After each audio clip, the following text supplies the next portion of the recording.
Hi friends, ఎలా ఉన్నారు? బాగున్నారా?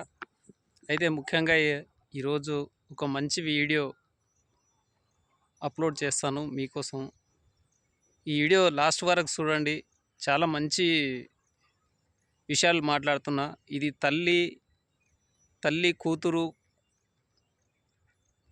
కొడుకులు అనుబంధం ఎలా ఉండాలి, ప్రేమాభిమానాలు ఎలా ఉండాలి, ఎలా ఉన్నారు అనే దాని విషయంలో మాట్లాడుతున్నా. లాస్ట్ వరకు చూడండి. దీంట్లో ఏమన్నా తప్పుగా మాట్లాడినా ఏ విధంగా మాట్లాడాలి, అసలు నేను మాట్లాడింది తప్ప రైటా అనేది కూడా మీరు కామెంట్ రూపంలో తెలియచేయండి. అయితే ఈరోజు ప్రేమాభిమానాలు ఏమైపోయినాయంటే వ్యాపారం అయిపోయింది తల్లిదండ్రుల మధ్యలో, పిల్లల మధ్యలో. ఎందుకు చెప్తున్నా అంటే ఈరోజు చూడండి, మన తల్లి తండ్రి మనల్ని చిన్నప్పటి నుంచి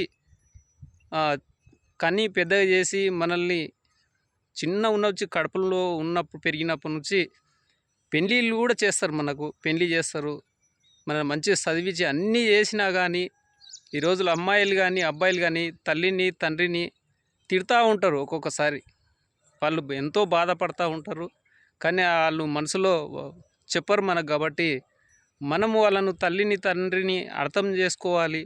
ఎందుకు చెప్తున్నా అంటే ఈ రోజుల్లో ప్రతి ఒక్కటి రేట్లు పెరిగినాయి విపరీతంగా. ఒక 20 సంవత్సరాలు 30 సంవత్సరాల వెనక్కి తిరిగి చూసుకుంటే మనం బతకడమే కష్టం అన్నమాట. తల్లిదండ్రులు కూలీ పని చేసి రకరకాలుగా డ్యూటీలు చేసి, వాచ్మెన్ డ్యూటీలు చేసి, పొలం పనులు చేసి, వాళ్ళు ఆ పని చేసి మనల్ని పెద్దగా చేసి మనకు చదువులు, తిండి, బట్టలు ఇవన్నీ ఇవ్వడమే చాలా గొప్పతనం అన్నమాట మన తల్లిదండ్రులు. ఈ రోజుల్లో 50,000 డ్యూటీ చేసినా, 20,000, 50,000, ₹1,00,000 జాబ్ చేసినా కానీ తల్లిని తండ్రిని హాస్టల్లో పెడదాము, వృధా హాస్టల్లో పెడదాము.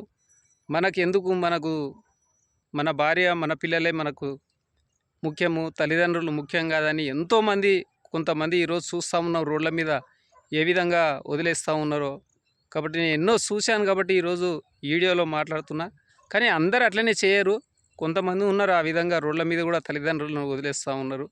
అది చాలా బాధాకరమైన విషయం మనందరికీ. ఎందుకు చెప్తున్నట్టే ఈరోజు ఇంత పెద్దగా చేసినా కానీ మన భార్యని మనం సాకలేని స్థితిలో ఉన్నాము.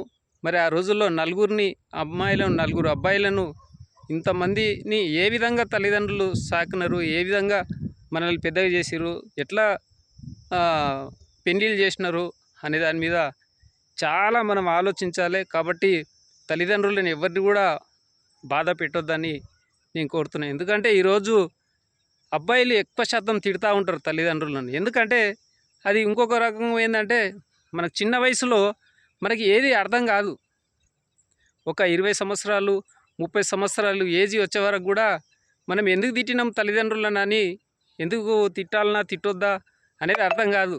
అది ఎప్పుడు అర్థమవుతుంది అంటే మనకు పెళ్ళిళ్ళు అయ్యి ఒక అమ్మాయో అబ్బాయో పుట్టినప్పుడు మనము చదివేయలేక, భార్యను చీరలు తేలేక, బట్టలు తేలేక, వాళ్ళని సాకలేక, చేతగాక బాధపడినప్పుడు అప్పుడు తల్లిదండ్రులు గుర్తుకొస్తారు. అరే, నేను ఈరోజు ఒక అబ్బాయిని నేను సాకలేకపోతున్నా, భార్యను సాకలేకపోతున్నా, మా తల్లిని నేను ఆ రోజు ఎంతో తిట్టినా, మా తండ్రిని ఆ రోజు తిట్టినా అని ఆ రోజు గుర్తుకొస్తుంది. కాబట్టి చిన్న ఏజ్లో అర్థం కాదు, మనం ఏదేదో తిట్టేస్తూ ఉంటాము.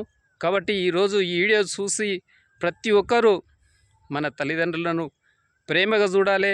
మన చుట్టాలను కానీ ఫ్రెండ్షిప్లను కానీ ప్రతి ఒక్కరిని గౌరవించాలి. ప్రతి ఒక్కరితోటి చాలా మర్యాదకంగా ఉండాలి. మంచి మాటలు మాట్లాడుతూ ప్రతి ఒక్కరిని కలుపుకొని పోయి ప్రేమాభిమానంతో మాట్లాడాలని మీ అందరికీ ఈ వీడియో ద్వారా చెప్పదలుచుకున్నాను. కాబట్టి నేను ఇంట్లో ఏమన్నా తప్పుగా మాట్లాడితే మీరు కామెంట్ రూపంలో నాకు తెలియజేయాలని కోరుతున్నా. Thank you.